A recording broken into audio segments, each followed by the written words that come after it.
to... Hello, I'm Ryan Kelly, my partner Dylan Erdy. So Dylan, what's your take on Dwight Howard's trade saga? Do you think he'll get his wish to go to Brooklyn? I don't think he'll get his wish. I think there's too many teams in the trade, and I think it'll never work out. I don't think every team will agree on what their job is. Well, there is one situation with Cleveland where the Nets will trade Chris Humphries to them, and they can easily just buy salary out. So I think they can just easily prevent the trade. There's so many teams that are just like, we don't want to take this. We can easily just buy out the own contracts. Yeah. Also, I think Dwight is kind of just being kind of an immature kid. He opts into the Orlando's contract. Yep. Yeah, and he's saying, but he knows he wants out of there. He was thinking about everybody but himself. Yeah, he knew he knew he didn't want to go to Orlando the minute he signed with the contract. And he was thinking about everyone else, but you gotta sometimes think about yourself. I mean, he gets the GM fired, he gets the coach fired, and then he opts into the team. He really made a huge mistake if he just wanted to go to Brooklyn. I mean, the Magic can do whatever they want. They can not trade him, but I know he really wants out of there. I mean, they can just hold him and make him play out the season. Okay, on to the BCS. Just lately, the BCS made a new playoff team where it's 14 playoff, and it starts in 2014. What's your opinion on it? I think the playoffs.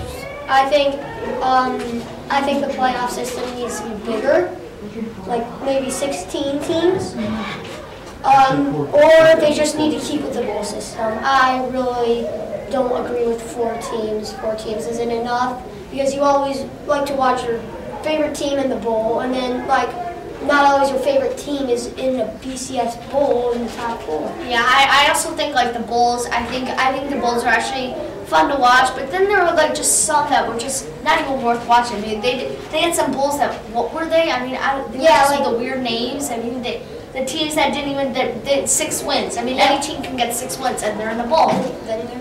And I think the playoff team's good. I think it's a good start, but I think they need to expand it a little more. Yep. On to the All-Star game. Last night, the NL defeated the AL 8-0 in a surprising win. What do you think on the NL shocking win? I think I was really surprised. I mean, Justin Verlander, he just fell apart. In the first inning, he just fell apart. He really lost the game for the AL. I mean, the AL could have been back in it quickly if he only gave up 1 or 2 runs. It really just took the momentum right away from the AL. He couldn't find the strike zone. And then just Matt Cain just totally beat him out. He just played a lot better. And the Giants just overall, Pablo Sandoval, the first player in All-Star game history to hit a base-clearing triple when the bases are loaded. Yep. Also, Melky Cabrera, MVP, hit a 2-run homer to help the NL defeat the AL. And also, what do you think on Bryce Harper, the youngest position player to ever make an All-Star appearance? He's 19 years old. Well, I still think he's a little young. In fact, too young to play in the All-Star game. All-Stars are supposed to be older, have experience. Yeah, and I don't think he has enough experience to play in the All-Star game. But how much? He's only played for how many? 50 games, and look how he's really tearing it up out there. I mean, he's the best hitter on the Nationals probably right now. And how would you not take him? How do you not take him?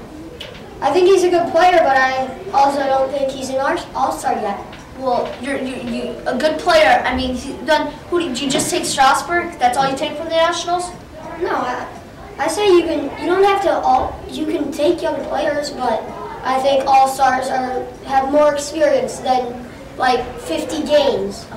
Okay, thanks for watching tonight. Thanks to my partner Dylan. I'm Ryan. Good night.